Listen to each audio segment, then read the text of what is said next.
Ethiopia has pronounced in its position during the adoption of the resolutions on the two-state solution. The international community should join hands to end the vicious cycle of violence and stalemate in order to give peace a chance. We affirm our historic position on the right of the Palestinian people for self-determination.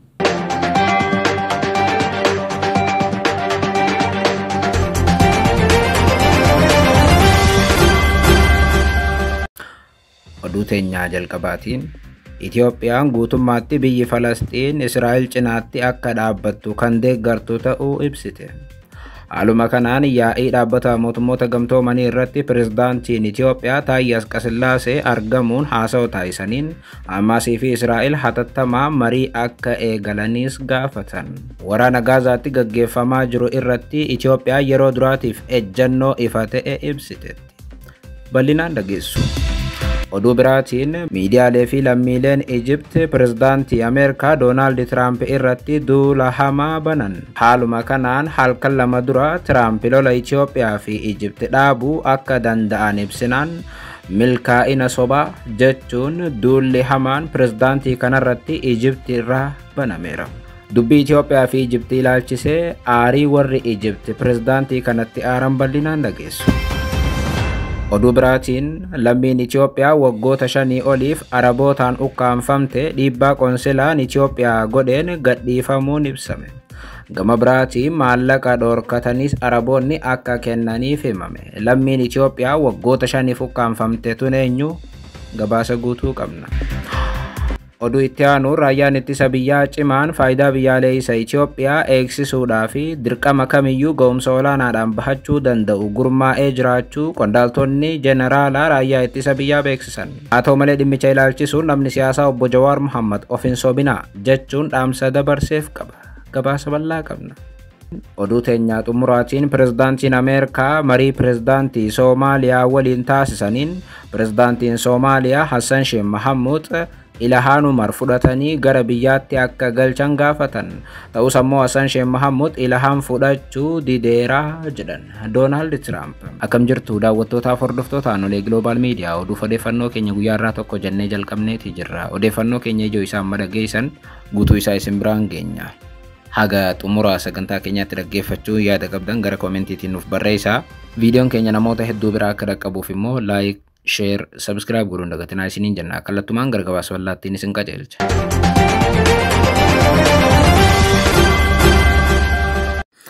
Oduu teenyaa jalqabaatiin Itoophiyaan guutummaatti biyyi Falastiin Israa'el cinaatti akka dhaabbattu kan deeggartu ta'uu ibsite. Haaluma kanaan yaa'ii dhaabbata mootummoota gamtoomanii irratti pirezidaantiin Itoophiyaa Taayye Asqasillaasee argamuun haasa'u taasisaniin Hamaasii fi Israa'el hatattamaa marii ifaa akka eegalan gaafatan. Kibxata darbe irraa eegalee gaggeeffamaa kan jiru yaa'iin dhaabbata mootummoota gamtoomanii itti fufee haga ammaatti gaggeeffamaa jira. Yaa'ii kanarratti jiila Itoophiyaa kan dursan pirezidaantiin Itoophiyaa Taayye Asqasillaasee biyya isaa Itoophiyaa bakka bu'uun haasawaa taasiseera. Pirezidaantiin Itoophiyaa kun yoo dubbatan dhaabbanni mootummoota gamtoomanii rakkoowwan isa mudatan hunda moo'uutu isarra jiraataa jedhan. Haasawaa isaanii kalee isaatiin pirezidaanti Taayyeen Itoophiyaan wal dhibdeewwan hundi karaa nagaatiin akka hiikamu barbaaddii jedhan. Haasawaa daqiiqaa 14 keessatti yeroo tokko kan maqaa Falastiin waaman malee maqaa Israa'elii fi Palestiin bal'inaan waamuu caalaa gocha isaaniitiin ibsuun kanaaf ammoo ejjennoo Itoophiyaa addunyaaf mirkaneessan. Pirezidaantichi haasaa isaaniitiin jeequmsaawwan amma baha jiddu galeessaa qoraa jiran dhaabbatanii rakkooleen jiran karaa nagaatiin akka hiikaman gaafatan. Dabaluudhaanis Itoophiyaan naga'aan akka bu'uuf guutummaatti mirga hiree murteeffannaa Falastiin ni deeggarti jedhan. Pirezidaantiin Itoophiyaa kun ejjennoo keenya ta'uu irra deebi'i mirkaneessuu barbaannaa jechuun affirm our historic position on the right of the Palestinian people for self-determination. Ammallee maqaa jaraa kana ifatti kaasuu baatanis waraana Hamaasii fi Israa'el gaggeessan ilaalchisee yoo dubbatan mariin kallattiidhaan akka gaggeeffamu waraana kanaan wal qabatee namoota buqqaafamaniifis deeggarsi hatattamaan godhuun barbaachisaadha. Kun ammoo filannoo siyaasaatii miti dirqamaa jedhan pirezidaanti Taayyeen. Direct negotiation among the warring parties is an immediate necessity. Humanitarian assistance must reach to all the people in need. Hamaasii fi Israa'el marii hatattamaan kallattiidhaan akka gaggeessan gaafatanillee akkuma jenne maqaa waamurraaf qusataniiru. Itoophiyaan guutummaatti furmaata biyya lamaatti akka amantu kan himan pirezidaanti Taayyeen kanaanis Israa'elii fi Falastiin wal cinaatti biyya adda addaa akka ta'an cimsinee ni deeggarraa jedhan. Kunis waraana hamaa amma jiru dhaabuu fi carraa nagaatiif karra ni saaqaa jedhan pirezidaantichi. As Ethiopia has pronounced in its position during the adoption of the resolutions on the two-state solution, the international community should join hands to end the vicious cycle of violence and stalemate in order to give peace a chance. Duguuggaa sanyii Gaazaatti gaggeeffamaa jiru kan addunyaan balaaleffatte Itoophiyaan garuu balaaleffachuurraaf qusatteetti. Akkuma beekamu hooggantoonni addunyaa yaa'ii dhaabbata mootummoota gamtoomanii irratti hirmaachaa jiran hundi duguuggaa sanyii Israa'el raawwachaa jirtu cimsanii mormaniiru. Pirezidaantiin Itoophiyaa Taayye Asqasillaasee haasawaa isaanii kalee isaatiin dhimma nageenya Afrikaa irrattis Itoophiyaan akkuma amma dura shororkeessitoota balleessuudhaaf qabsoo isii gamtaa Afrikaa jalatti akka taasiftu kaasanii kanaaf immoo deeggarsi akka godhamu dhaabbata mootummoota gamtoomanii gaafatan. Kana qofaa miti Afrikaan mana maree nageenya dhaabbata mootummoota gamtoomanii keessaa teessoo isiif malu akka argattu gaafatan pirezidaantichi. Haasawaa isaanii kanaan miseensota dhaabbata mootummoota gamtoomaniitiin gammachuu tokko isiniif yoon qoodu gammadeetii kan jedhan pirezidaanti Taayyeen kanaanis waa'ee hidha haaromsaa haasawaa kaleessaa keessatti kaasaniiru. Itoophiyaan hidha haaromsaa waggootaaf ijaaraa turte bara haarawaa kanarratti eebbisiifteetti jedhan pirezidaantichi. Faayidaa bishaan abbaayyaa kan ibsan pirezidaanti Taayyeen guutummaatti jireenya lammiilee Itoophiyaa jijjiiruudhaaf hidha ijaaramedha jedhan. Hidhi haaromsaa lammiilee biyyattii miiliyoona 60 ol ammallee ifaa hin qabneef ifaa galchuun karoora duraa ta'uu hubachiisan. Uummata keenya rakkataniif bishaan qulqulluu dhiyeessuu fi dargaggoota keenyaaf carraa hojii uumuu ni dabalataas jedhan. Waa'ee buufata galaanaatis yaa'ii dhaabbata mootummoota gamtoomanii irratti kan kaasan pirezidaantiin kun Itoophiyaan biyya lammiilee hedduu qabdu Afrikaa irraa sadarkaa lammaffaa qabatte hulaa galaanaa malee itti fufuu hin dandeessu jedhan. Oduu biraatiin miidiyaalee fi lammiileen Ijipti pirezidaantii Ameerikaa Doonaald Tiraamp irratti duula banan. Haaluma kanaan halkan lama dura Tiraamp lola Itoophiyaa fi Ijipti dhaabuu akka danda'an ibsinaan milkaa'ina sobaa jechuun warri Ijipti duula guddaa pirezidaanticha irratti eegalaniiru. Tibbana irra deddeebi'in pirezidaantiin Ameerikaa Doonaald Tiraamp waraana biyyoota 7 akka dhaaban dubbachaa turan. Waraanni kun namoota kumootaan lakkaa'aman akka fixe kan dubbatu Doonaald Tiraamp warra waraanni isaanii dhaabbatan keessaa tokko Itoophiyaa fi Ijipti akka ta'an himu. Ammallee sababii waraana Itoophiyaa fi Ijiptii haaromsaa akka ta'e kan kaasan Doonaald Tiraamp waraana kana dhaabuudhaan milkaa'ina guddaa arganneerra jedhan. Pirezidaanti Tiraamp kana jajjabeessanii dubbatanis garuu biyyoonni lamaan wal lolaniiru oduu jedhu addunyaan hin fudhattu. Sababiin isaa immoo biyyoonni lamaan wal dhibdee yeroo dheeraa qabaatanis wal waraanan jechuudhaan akka Tiraamp Iraanii fi Israa'el Koongoo fi Ruwaandaa faana wal fakkeessan sanaa miti. Biyyoonni lamaan ammatti erga hidhi haaromsaa ijaaramuu eegalee kaasee wanti walitti dhukaasaniis hin jiru. Dubbiin Doonaald Tiraamp waraana biyyoota lamaanii dhaabeera jettu kun kan dhaga'ame wayita Itoophiyaa laga Abbayyaa guutummaatti hidhattee xumurtettidha. Sababa hidhamee xumuramuu bishaan kanaatti aarii guddaa kan qaban lammiileen Ijipti dubbiin pirezidaanti Tiraamp inuu coggaarraa isaanii caalaatti madeesseera.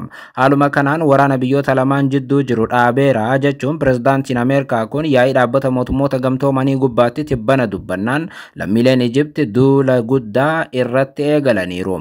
Miidiyaaleen idileetii fi ali idilee Ijipti duula kanatti makamanii gaggeessaa jiru. Akka gabaasni TV24 mirkaneessutti taanaan miidiyaaleen mootummaatii fi dhuunfaa Ijipti haashtaagii mata duree fake achievement yookaan milkaa'ina sobaa jedhuun gaggeessaa jiru. Akka warri duula kana gaggeessan jedhanitti Ameerikaan karaa pirezidaanti Tiraampiin pirezidaantiin isii badhaasa Noobeelii nageenya akka injifatuuf waraana Ijiptii fi Itoophiyaa jidduu jiru xumuruu ishee himachaa jirti jedhan. Kun odeeffannoo hin jirre sochii sobaatii akkasumas immoo milkaa'ina sobaatii jedhu warri Ijipti. Dhimma kanarratti Piroofeesarri saayinsii siyaasaa Dr. Jamaal Salaamaa akka mirkaneessanitti Doonaald Tiraamp sababa wal dhibdee hidha haaromsaa guddicha Itoophiyaa irratti uumameetiin Ijiptii fi Itoophiyaa jidduutti waraana uumamuu danda'u baraareera jedhanii dubbatu jedhan. Dhimmicha irratti namni siyaasaa kun yoo dubbate dubbatan Tiraamp badhaasa Noobeelii nagaa injifachuuf jecha ammatti waan hin jirre hunda ni haasawaa jedhan. Jechuun dubbiin isaa tasuma sobaa jedhan. Yeroo baay'ee wal dhibdee fi waraana addunyaa guutuu dhaabuudhaaf carraaqqii akka godheni himaa kan jedhan namni siyaasaa kun garuu kun dhugaa miti jedhan. Fakkeenyaaf Doonaald Tiraamp waraana Gaazaa dhaabuu hin dandeenye akkasumas immoo waraana Raashiyaa fi Yuukireen jidduu jirullee dhaabuu hin dandeenye jedhan. Kun agarsiiftuu guddaa Tiraamp waraana dhaabuu akka hin dandeenye mul'isuudha jedhan namni siyaasaa Egypt. Ogeessi siyaasaa Jamaalitti dabaluudhaan ibsi pirezidaantiin Ameerikaa dhiyeenya kana kennan baay'inaan dhugaa kan hin taanee fi himannaa sobaatiin kan guutame ta'uu fi biyya Ameerikaa irratti illee dhiibbaa hamaa waan geessisu ta'uu dubbatan. Dubbiin Tiraamp kun akka ciminaatti fudhatamuu hin qabani waan qaaneessaadha jedhu namni siyaasaa Egypt dubbii Tiraampiin mufatan. Akkuma yaadatamu Doonaald Tiraamp fulbana 21 waraana biyya lamaanii jechuun Itoophiyaa fi Egypt jidduutti dhalachuudhaaf ture akka hambisan himanii turan. Doonaald Tiraamp kana mara kan dubbataniif badhaasa Noobeelii nagaa argachuuf akka ta'e himameera. Pirezidaantichi badhaasa Noobeelii nagaa argachuun akka isaaniif malu amma dura deddeebiin dubbataniiru. Oduu biraatiin lammiin Itoophiyaa waggoota 5 oliif Arabootaan ukkaanfamte dhiibbaa qoonsilaan Itoophiyaa taasiseen gadhiifamuun himame. Gama biraatiin maallaqa dhorkatanii Araboonni akka kennaniif ibsameera. Lammiilee Itoophiyaa ugguranii waggootaaf seeraan ala daleessifachuu fi ukkaamsanii dhabamsiisuu aadaa kan godhatan Arabni ammallee sochii sana jabeessanii itti fufaniiru jedhame. Tibbana immoo lammiin Itoophiyaa dubartiin ganna 14 oliif mana Arabaa hojjechaa turte ukkaanfamuun waggootaaf miindaa ishees akka dhorkamte himame. Guyyaa kaleessaa qoonsilaan Itoophiyaa Jidda jiru ibsa baaseen dubartiin lammii Itoophiyaa Aadde Raadiyaa Hussein seeraan hojiidhaaf gara Saudi Arabiyaa deemuu ibsuun waggoota 14 darbaniif hojjechiistoota ishee Xaayif keessa jiraniin ukkaanfamte miindaan ishees dhoowwamuun humnaan hojjechaa akka turte odeeffannoon isa ga'u qoonsilaan Itoophiyaa Jiddatti argamu ibseera. Qoonsilaan kun dippiloomaatota gara bakka sanaa erguun dubartiin uggura jala turte kun hidhaa irraa akka gadi lakkifamtu taasisuun miindaa waggaa 5 hafe kan hin kaffalamneefis Riyaala Saudii 60,000 akka kaffalameef ibseera. Akka qoonsilaan kun ibsetti yeroo ammaa kana paaspoortii ishee haaromsuu fi iqaamaa ishee sirreessuudhaan gara biyya isheetti akka deebitu haala mijeessuu irratti hojjechaa jiraachuu mirkaneesse. Qoonsilaan kun carraa kanatti fayyadamee hojii mirgaa fi faayidaa lammiilee kabachiisuudhaaf hojjetu itti fufuuf kutannoo akka qabu ibseera. Lammiileen Itoophiyaa Saudi Arabiyaa keessatti dararaa akkasiitiif yoo saaxilaman kun kan jalqabaa miti. Biyyoota addunyaa keessaa dhiittaa mirga namoomaa hamaa raawwachuudhaan kan beekamtu Saudi Arabiyaan lammiileen ishees hojjechiiftuu waggaa dheeraa daleessifachuun homaa osoo hin kenniniif akka ari'an himama. Gama biraatiin Saudi Arabiyaan lammiilee Itoophiyaa manneen hidhaa keessatti dararuu irraa daangaa irratti yakka waraanaa hamaa irratti raawwachuuttis akka geesse gabaasonni dhiyoo The Guardianiin ba'an ni mirkaneessu. Oduu biraatiin raayyaan ittisa biyyaa cimaan faayidaa biyyaalessa Itoophiyaa eegsisuu fi dirqama kamiyyuu ga'umsa olaanaadhaan bahachuu danda'u gurmaa'ee jiraachuu qondaaltonni waraanaa raayyaa ittisa biyyaa beeksisan. Dhimmicha irratti namni siyaasaa obbo Jawaar Mohammad ibsa kennaniin of hin sobinaa jechuun jeneraalootaaf dhaamsa dabarsaniiru. Haaluma kanaan wayita waldhibdeen Itoophiyaa fi Eertiraa hammaatee jirutti jeneraalonni Itoophiyaa ibsa guyyaa kaleessaa laataniin raayyaan ittisa biyyaa cimaan faayidaa biyyaalessaaf birmadummaa Itoophiyaa eegsisuun dirqama kamiyyuu ga'umsa olaanaadhaan bahachuu danda'u gurmaa'uu isaa beeksisan. Hoogganaa qajeelcha olaanaa hooggansa namaa raayyaa ittisa biyyaa kan ta'an Leetanaal Jeneraal Hacaaluu Shallamaa akka ibsanitti raayyaan ittisa biyyaa cimaan kabaja birmadummaa tokkummaa fi faayidaa biyyaalessa Itoophiyaa ga'umsa hooggansaa sadarkaa amansiisaadhaan ijaaramaa jira jedhan. Yeroo ammaa raayyaan ittisa biyyaa hidhannoo guutuun dhaabbii amansiisaa irra jiru gaachanni biyyaa cimaan ijaaramuu isaa kaasanii diinonni Itoophiyaa raayyaan ittisa biyyaa dirqama isaa sirnaan raawwachuu akka hin dandeenye akka ta'u yaaduun galma isaanii badii milkeessuudhaaf abjootaa jiraachuu siman. Gaachanni biyyaa tokkummaa fi faayidaa biyyaalessaa Itoophiyaa karaa amansiisaadhaan eegu dhaabbii cimaa qabu ijaaramuu isaa ibsaniiru. Fakkeenyaaf dargaggoonni kumaan lakkaa'aman yeroo yerootti raayyaa ittisa biyyaatti makamuun tokkummaa birmadummaa biyya isaanii eegsisaa akka jiraniis ibsan. Isaan dargaggoonni fedhii raayyaa ittisa biyyaatti makaman haa jedhan malee dhaabbilee mirga namoomaatiif falmanii fi qaamonni siyaasaa Itoophiyaa kun oduu sobaatii jedhu. Kanaanis raayyaa ittisa biyyaatti dargaggoonni humnaan guuramaa akka jiran ibsu. Daayirektarri hariiroo uummataa raayyaa ittisa biyyaa Birgaadeer Jeneraal Geetinnat Adaanee gama isaaniitiin mootummaan karoora misoomaa gurguddoo faayidaa biyyaalessaaf fedhii biyyaalessaa eegsisuu dandeessisan karoorsuu isaa ibsan. Haala kanaan raayyaan ittisa biyyaa dhaabbata mootummaa uummataan filatame waan tajaajiluuf gama hundaanuu qophii amansiisaaf dandeettii raawwachuu irratti akka argamu beeksisan.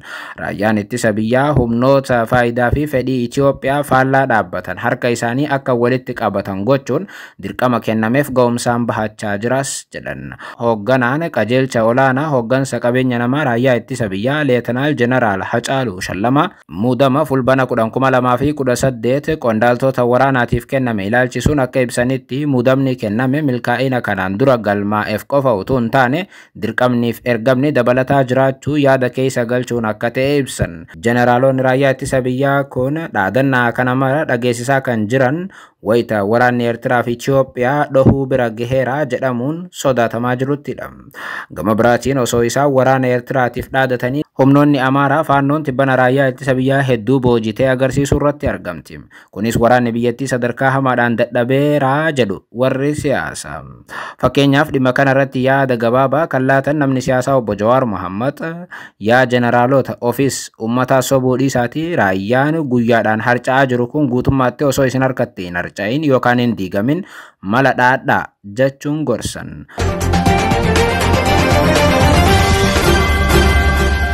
Oduu teenyaa xumuraatiin pirezidaantiin Ameerikaa marii pirezidaantii Soomaaliyaa waliin taasisaniin pirezidaantiin Soomaaliyaa Ilhaan Umar fudhatanii gara Soomaaliyaa akka galchan gaafatan. Ta'us garuu pirezidaantii Hassan Sheikh Mahamuud Ilhaan fudhachuu dideeraa jedhan Doonaald Tiraamp. Eda White House irraa ibsa kan kennan pirezidaantiin Ameerikaa Doonaald Tiraamp dubbiin isaan dubbatan Soomaaliyaatti ijoo ta'eera. Yeroo ammaa akka diina isaatti tan ilaalu Ilhaan Umar akka Ameerikaa ari'an deddeebiin dhaadachaa kan turan Doonaald Tiraamp amma carraa argatanii Ameerikaatti pirezidaantii Soomaaliyaa faana marii godhaniiru. Kanaanis waa'ee Ilhaan akka kaasan dubbatan Tiraamp. Yoo dubbatan Tiraamp hoogganaa Soomaaliyaa waliin wal agarree anis Ilhaan Umar gara Soomaaliyaatti akka geessu gaafadheeraa jedhan. Hoogganaan Soomaaliyaa Hassan Sheikh Mahamuud immoo Ilhaan Umar nurraa fudhachuu dideera jechuun miidiyaaleetti dubbatan. Inumaa Hassan Sheikh Mahamuud nama sana hin barbaadu naan jedheera jechuun pirezidaant Hassan Sheikh Mahamuud akka Ilhaan jibbeetti ibseera. Wayita inni haasa'u kana taasisu gaazexeessitoonni itti kolfaa turan. Ilmaan Omar and the group. You know, I met the head of Somalia. Did you know that? And I suggested that maybe he'd like to take her back, and he didn't want her. He said, "I don't want her." Okay. What else? Go ahead. You want? Let's hear what Crockett said. Pirezidaantichi yaada kana kan laatan tibbana wal dhibdeen isaa fi Ilhaan jidduu jiru dabaluu hordofeeti. Akkuma guyyoota dura gabaafnee turre dhiyoo ajjeefamuu Chaarlii Kirk irratti yaada Ilhaan Umar kenniteen Doonaald Tiraamp guddoo mufatanii turan. Soomaalee ta'uu isiitiin akka boontu kan dubbattu dubartiin Ameerikaatti siyaasaadhaan dhiibbaa uumtu Ilhaan ilaalcha Chaarliin meeshaa waraanaatii fi baqattoota irratti qabu erga inni du'ee booda yookaan ajjeefamee booda qeeqxee turte. Isiin Chaarlii qeequu hordofee Doonaald Tiraamp arrabsoo intala dubartiitiif hin malle jajjabaa isii irratti darbachuu eegale. Badatan lammummaa Ameerikaa argachuudhaaf obboleessa isheetti heerumte jechuu dabalatee biyya ishee Soomaaliyaa waliin wal qabsiisuun waan hedduun tuttuqee ture Tiraamp. Lamaan paartii garaagaraa keessa jiran Ilhaanii fi Doonaald Tiraamp wal dhibdeen isaanii ammaa kun kan jalqabaa miti. Pirezidaantiin Ameerikaa Doonaald Tiraamp amma dura wayita marsaa jalqabaa biyya bulchees Ilhaan Umar biyya ari'uudhaaf osoo dhaadatu aangoorraa kaafame.